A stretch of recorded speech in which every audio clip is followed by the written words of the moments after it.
Hola amigos, bienvenidos a tu curso de física virtual. El día de hoy vamos a ver una magnitud sumamente importante, denominada potencial electrostático.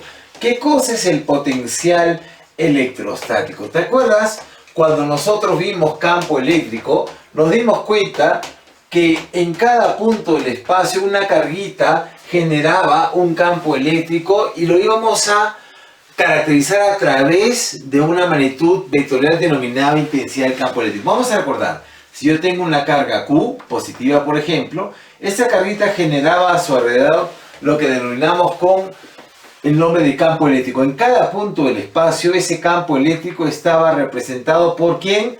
Por un vector, ¿no? Un vector denominado intensidad del campo eléctrico. Por ejemplo, en otro punto del espacio yo tenía otro vector un poco más pequeño, ¿no? Ya denominado intensidad del campo eléctrico 2, por ejemplo. Muy bien, resulta que además de esa magnitud vectorial que me sirve para caracterizar al campo eléctrico en cada punto del espacio, tenemos una magnitud escalar denominada potencial electrostático. Por ejemplo, en este punto, en el punto 1, además de la intensidad tenemos también un potencial. ¿Sí? En el punto 2, además de la intensidad también tenemos un potencial electrostático. Vamos a averiguar cómo calcularlo. Muy bien. Si tú recuerdas, la intensidad del campo eléctrico 1 se calculaba como K, que es la constante eléctrica, por la carga que genera el campo sobre la distancia al cuadrado, ¿no es cierto? Si es 1, podemos llamarle sobre distancia 1 al cuadrado, donde esta vendría a ser la distancia donde estamos midiendo nosotros la intensidad del campo. Resulta que el potencial 1, por ejemplo, se calcula de forma muy parecida para una carga puntual, ¿no? Como K por Q que genera el campo en ese punto sobre la distancia 1. Como ves, estos dos se parecen y si lo relacionamos podríamos decir que el potencial en general vendría a ser a E por la distancia. ¿De acuerdo? Bien, eso también conlleva a entender cuáles son las unidades del potencial, como las de la intensidad del campo eléctrico son Newton sobre Coulomb, ¿sí?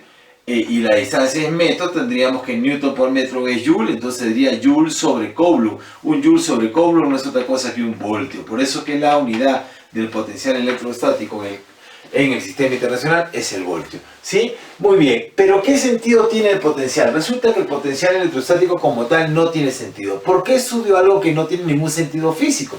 Porque en realidad este potencial me va a servir a mí de insumo para calcular otra magnitud que sí tiene sentido físico. Se denomina diferencia de potencial.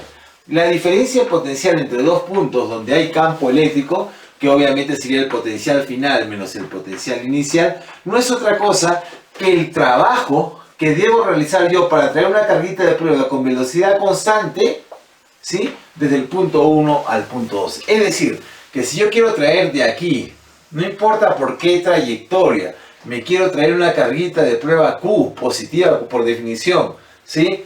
De aquí hasta aquí yo debo realizar un trabajo. Ese trabajo o esa energía que yo debo invertir para traerme a una carguita de prueba del punto 1 al punto 2 se llama diferencia de potencial, ¿sí? ¿Cómo la traemos? Siempre con velocidad constante. Entonces la diferencia de potencial sí que tiene sentido físico. Es el trabajo que hay que realizar para traer una carga de prueba, para llevar una carga de prueba desde el punto 1 hasta el punto 2 dentro de un campo eléctrico. Muy bien, con eso entonces estamos ya entendiendo qué cosa es una diferencia potencial y en la próxima clase vamos a relacionar eso con el campo eléctrico. No olvides de suscribirte a Overmult, tu curso de física virtual.